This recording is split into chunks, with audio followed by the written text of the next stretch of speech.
नमस्कार, स्वागत है आपका। मैं हूं आपके साथ लोकेंद्र त्यागी। पश्चिम एशिया में जारी तनाव और युद्ध जैसे हालात के बीच ईरान की राजनीति में बड़ा बदलाव हुआ है।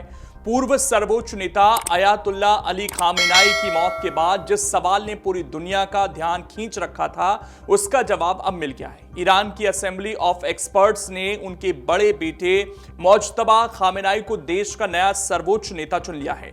इस फैसले के साथ ही तेहरान की सत्ता के गलियारों में चल रही अटकलों पर विराम लग गया है, लेकिन बहस का एक नया दौर शुरू हो गया है। 56 वर्षीय मोज्तबा को ऐसे समय में जिम्मेदारी सौंपी गई है जब ईरान अंतर्राष्ट्रीय दबाव, प्रतिबंधों और सैन्य तनाव से गुजर रहा है। अमेरिका और इसराइल के हालिया हमलों में अली खामेनेई की मौत के बाद सत्ता का खालीपन पैदा हो गया था।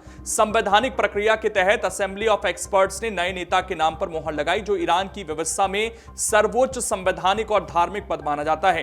मोज्तबा खामेनेई की नियुक्ति को लेकर कई तरह की चर्चाएं भी सामने आ रही हैं। कहा जा रहा है कि उन्हें ईरान की ताकतवर सैन्य इकाई इस्लामिक रेवोल्यूशनरी गार्ड कॉर्प्स का समर्थन हासिल है। रेवोल्यूशनरी गार्ड का प्रभाव देश की सुरक्षा, विदेश नीति और रणनीतिक फैसलों में बेहद अहम माना जाता है। विश्लेषकों का मानना है कि इसी समर्थन ने मोज्तबा की दावेदारी को मजबूत बनाया। हालांकि यह फैसला विवादों से अछूता नहीं है।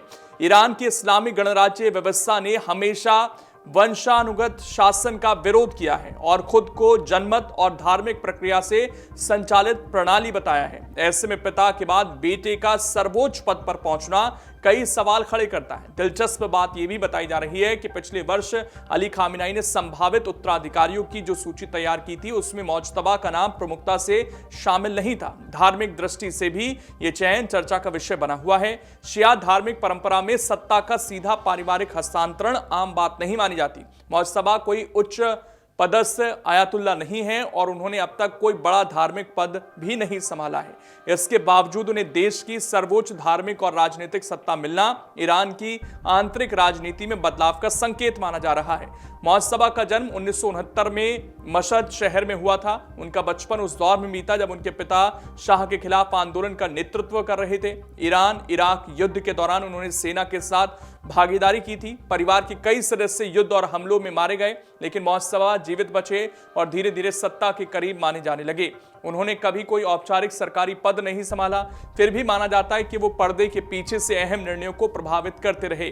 उनके करीबी संबंध सैन्य और सुरक्षा प्रतिष्ठान से रहे हैं। यही वजह है कि उन्हें सत्ता संरचना की अंदरूनी कार्यप्रणाली की गहरी समझ रखने वाला व्यक्ति बताया जाता है। अंतर्राष्ट्रीय स्तर पर भी उनकी पहचान नई नहीं है। वर्ष 2019 में अमेरिकी ट्रेजरी विभाग ने उन पर प्रतिबंध लगाया था। आरोप था कि उन्होंने अपने पिता के कार्यकाल में बिना किसी आधिकारिक पद के प्रभाव डाला और नीतिगत मामलों में भूमिका निभाई। इस कदम के बाद से उनका नाम वैश्विक राजनीति में भी चर्चा का विषय बना रहा। अब जब वो ईरान के सर्वोच्च नेता बन चुके हैं, तो सबसे बड़ा सवाल यह है कि देश की विदेश नीति और क्षेत्रीय रणनीति में क्या बदलाव आएगा। क्या वो अपने पिता की कठोर नीतियों को आगे बढ़ाएंगे या फिर नई दिशा देने की कोशिश करेंगे। पश्चिम एशिया में पहले से जारी संघर्ष के बीच यह फैसला पूरे क्षेत्र की राजनीति पर असर डाल सकता है। दुनिया की नजरें अब तेहरान पर टिकी हैं, जहां सत्ता परिवर्तन के साथ एक नए दौर की शुरुआत हो चुकी है। लेकिन क्या इससे युद्ध रुकेगा, ये सवाल अभी भी बना हुआ है।